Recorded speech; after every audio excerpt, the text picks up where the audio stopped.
This video contains news and analysis related to a recent terror attack in Kashmir. The content may include sensitive visuals and discussions that could be distressing to some viewers. Viewer discretion is advised. We strongly condemn all forms of violence and terrorism. The purpose of the content is solely to inform and create awareness based on verified reports. Top quality और consistent performance के लिए सिर्फ silver pump नाम याद रखना। পরপর বিস্ফোরণ এবং সেই পরপর বিস্ফোরণে কেঁপে উঠল পাকিস্তান। একটার পর এক বিস্ফোরণে পাকিস্তান কেঁপে উঠল আবারও। পাকিস্তানের 4টি এয়ারবেসে হামলা চালালো ভারত।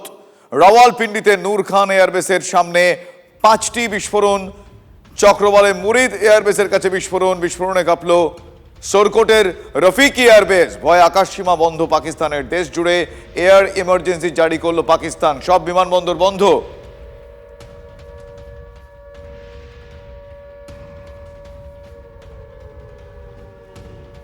আমার সহকর্মী সুমন মহাপাত্র এই মুহূর্তে আমার সঙ্গে রয়েছেন। সুমন, একটার পর এক এই হামলা, ভারত প্রত্যাঘাতে প্রস্তুত এবং ভারত তার যোগ্য জবাব দিয়েছে। এই মুহূর্তে তোমার কাছে কি লেটেস্ট আপডেট? দেখো, একেবারে আমি রয়েছি জয়সলমীরে এবং জয়সলমীর থেকে এখানে কিন্তু এয়ার যে কিলোমিটার টু পাকিস্তান সেটা কিন্তু খুবই কম। আমার ক্যামেরা বন্ধু তুষারকে বলবো প্রথমে তোমাকে ছবিটা দেখাতে। এই যে তুমি দেখতে পাচ্ছ সবুজ সীমানা, তারপরেই কিন্তু পাকিস্তান এবং পাকিস্তানের সুক্কুর, পাকিস্তানের রায়পুর, পাকিস্তানের বাওয়ালপুর, পাকিস্তানের ঘটকি সব কিন্তু এই প্রান্তের ওপারেই। এবং যেমনটা তুমি বলছিলে, ভোরবেলা 3:45 নাগাদ ভারত প্রত্যাঘাত করেছে এবং নূর খান এয়ারবেস সেখানে 5টা বিস্ফোরণ। তার সঙ্গে সঙ্গে মুরিদের যে এয়ারবেস সেখানে একেবারে বড় ধরনের বিস্ফোরণ। তার সঙ্গে সঙ্গে রফিকি এয়ারবেস সোরকোটে সেখানে বিস্ফোরণ হয়েছে। কালকে রাত্রিবেলা সারা রাত এখানে আমরা যখন জেগেছিলাম, পাকিস্তানের একাধিক ড্রোন এই জয়সলমীর, পোখরান, যোধপুরে ঢোকার চেষ্টা করে এবং ইন্ডিয়ান এয়ার ডিফেন্স সেগুলোকে কিন্তু সম্পূর্ণরূপে বিনষ্ট করে। তুষার তোমাকে ছবিটা দেখাচ্ছে, তুমি দেখো কোনো বাড়িতে একজনও সাধারণ মানুষকে তুমি দেখতে পাবে না। তার কারণ কেউ বাড়ি থেকে বেরোচ্ছেন না। যে কোনো সময় কিন্তু এখানেও হামলা হতে পারে। তবে ভারতের এয়ার ডিফেন্স সম্পূর্ণ প্রস্তুত রয়েছে। তোমাকে বলে দিই, ভারতের এই প্রত্যাঘাতের ফলে পাকিস্তানের ইসলামাবাদ থেকে মাত্র 10 কিলোমিটারের মধ্যে রাওয়ালপিন্ডিতে এই নূর খান এয়ারবেস, সেখানে এত বড় বিস্ফোরণ হয়েছে। পাকিস্তান গোটা দেশে এই মুহূর্তে নো ফ্লাইট, নোটামের দিকে চলে গেছে। কোনো ফ্লাইট উঠছে না, কোনো ধরনের ফ্লাইট তারা আর ওঠানামা করাতে পারছে না। তবে এই জয়সলমীরে দাঁড়িয়ে তোমাকে একটা কথা বলতে পারি, একেবারে কাছে এখানে এয়ারবেস রয়েছে। তাই এই আমরা যেখানে রয়েছি জয়সলমীরের এই জায়গাটা, এটাকে কিন্তু বারবার করে পাকিস্তানি ড্রোন টার্গেট করেছে। তার দুটো কারণ, একটা কারণ হচ্ছে অদূরে এয়ারবেস, আর অন্যদিকে হচ্ছে এখানেই রয়েছে সোনার কেল্লা। তাই বারবার এখানে কিন্তু কাল গোটা রাত সাইরেন বেজেছে। একেবারে ভোর রাত পর্যন্ত এখানে আকাশে আলোর ঝলকানি দেখা গিয়েছে। এবং আমাদের কাছে যা খবর, অদূরে পোখরান এবং অদূরে যোধপুর, সেই পোখরানে কিন্তু একাধিক আননেমড এয়ার ভেহিকেল পাঠিয়েছিল পাকিস্তান, যেগুলো কিন্তু ভারত ধ্বংস করেছে। তুমি জয়সলমীর শহরটার ছবি দেখতে পাচ্ছ, যেখানে কিন্তু কোথাও কেউ নেই, একজনও মানুষ বাড়ির বাইরে বেরোচ্ছেন না। এবং তোমাকে যেমনটা বললাম, এয়ার কিলোমিটার দিয়ে যদি হিসেব করি তাহলে কিন্তু 40-50 কিলোমিটারের মধ্যে পাকিস্তান। এই যে তুমি দেখতে পাচ্ছ, তুষারকে বলবো আরও একবার দেখাতে, যে সবুজ প্রান্তর অর্থাৎ মরুভূমির প্রান্তর শুরু হচ্ছে, তার ওপারেই কিন্তু সুক্কুর, তার ওপারে বাওয়ালপুর, তার উপরে ঘটকি, যেখান থেকে একাধিক জঙ্গি কার্যকলাপ পাকিস্তান এর আগে চালিয়েছে। গতকাল রাতেও এই আকাশ সীমানায় আমাদের ক্যামেরা বন্দী হয়েছে পাকিস্তানের ঝাঁক ঝাঁক ড্রোন। অর্থাৎ পাকিস্তান বারবার কিন্তু রাজস্থান অর্থাৎ পশ্চিম প্রান্ত দিয়ে ভারতের অভ্যন্তরে আঘাত হানার চেষ্টা করছে, কিন্তু ভারত পাল্টা যে আঘাত করছে তাতে পাকিস্তান থরহরিকম্প। তার কারণ ইতিমধ্যেই যেমনটা তোমাকে বললাম, নূর খান এয়ারবেস, তার সঙ্গে সঙ্গে ফারুকি এয়ারবেস এবং মুরিদের এয়ারবেস, এই 3টে এয়ারবেস কিন্তু সম্পূর্ণরূপে বড় বিস্ফোরণের শিকার হয়েছে। এবং দিশেহারা পাকিস্তান এই মুহূর্তে কিন্তু গোটা দেশে ফ্লাইট অপারেশন বন্ধ রাখতে বাধ্য হয়েছে। শুভজিৎ, একেবারে তুমি আমাদের সঙ্গে থাকো সুমন। আরো বেশ কিছু আপডেট দর্শকদের আমি জানাবো। পাকিস্তানের বেয়াদবির শেষ নেই, একথার নতুন করে বলার অপেক্ষা রাখে না। অমৃতসরে ড্রোন হামলার পাকিস্তানের আরো এক চেষ্টা, এবং হ্যাঁ, ব্যর্থ। ভারতের এয়ার ডিফেন্স পাক হামলার চেষ্টাকে ব্যর্থ করে দিয়েছে, দেবেও। সকালে অমৃতসরে শোনা গেল বিস্ফোরণের শব্দ, হামলার সতর্কতায় সাইরেন বেজেছিল, কিন্তু পাকিস্তানের যাবতীয় বেয়াদপি একেবারে ব্যর্থ করে দিয়েছে ভারত।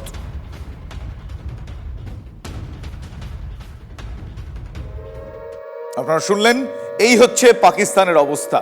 একটার পর এক হানা এবং লজ্জাজনকভাবে পরিস্থিতি তারা সামাল দেওয়ার চেষ্টা করতে গিয়েও পারছেন না। আমার সহকর্মী সায়ন্তর কাছে এবার যাবো, সায়ন্তর কাছে কি আপডেট রয়েছে আমি জানবো। সায়ন্ত।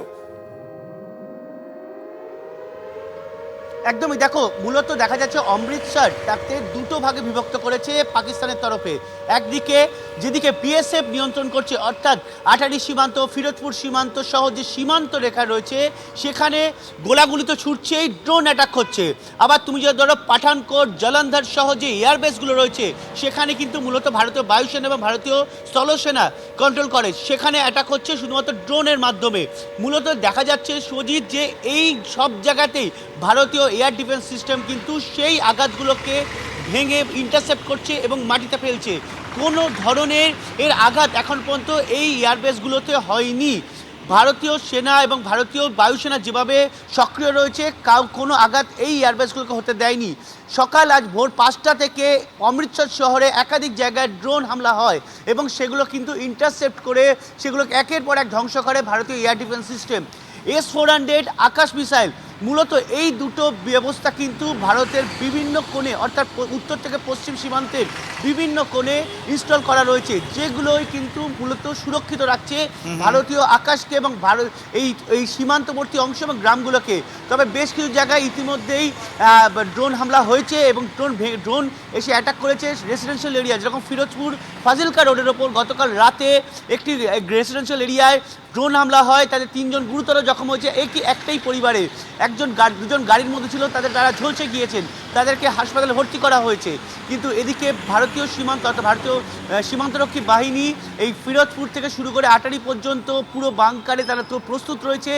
মূলত পাঠানকোট, জলন্ধর সহ যে এয়ারবেসগুলো রয়েছে, অমৃতসর এয়ারবেস, এই এয়ারবেসগুলো কিন্তু সবথেকে হাই অ্যালার্ট জারি করা হয়েছে, কারণ এই প্রত্যেকটা এয়ারবেসেই কিন্তু ভারতীয় বায়ুসেনার অন্যতম শক্তিশালী যে যুদ্ধবিমানগুলো সেগুলো রয়েছে।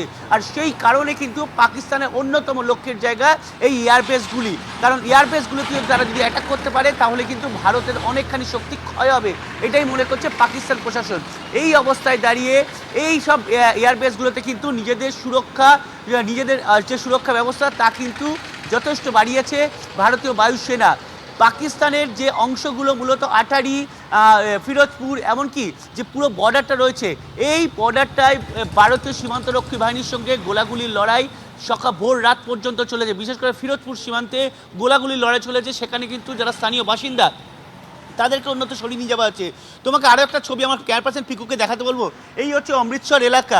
এই অমৃতসরে কিন্তু ভোর হতেই মানুষজন রাস্তায় বেরিয়ে পড়ে, দোকানপাট খুলে ফেলে। তুমি দেখতে পাচ্ছ যে অমৃতসরে সকাল থেকে যেভাবে সাইরেন বেজেছে এবং একের পর এক ড্রোন হামলা হয়েছে। ঠিক অমৃতসর আমরা জায়গায় দাঁড়িয়েছি সেই আকাশের উপর, তো অমৃতসর শহরটাকে টার্গেট করেছে সিভিলিয়ান এরিয়া, তার জন্য কিন্তু কোনো সাধারণ মানুষ বেরোচ্ছে না, গোটা রাস্তা খালি। দরকার না থাকলে কোনো সাধারণ মানুষকে বের হতে বারণ করা হয়েছে পুলিশ এবং ভারতীয় সীমান্তরক্ষী বাহিনীর তরফে। স্বাভাবিকভাবেই আতঙ্ক তো গ্রাস করেছেই, হামলার চিন্তা রয়েছে স্থানীয় বাসিন্দাদের মধ্যে, কিন্তু সীমান্তরক্ষী বাহিনীর পাশে তারা দাঁড়িয়েছে। তারা জানিয়েছে পাকিস্তানকে শিক্ষা দিক, পাশে রয়েছে পাঞ্জাবের জনগণ। স্বাভাবিকভাবে এটাই কিন্তু এখন গোটা দেশবাসী কিন্তু একেবারে গোটা দেশবাসী ভারতীয় সেনার পাশে রয়েছে এবং পাকিস্তানের এই লম্পঝম্প, পাকিস্তানের এই বেয়াদপি কেউ বরদাস্ত করবেন না, করছেনও না। ধন্যবাদ শান্ত।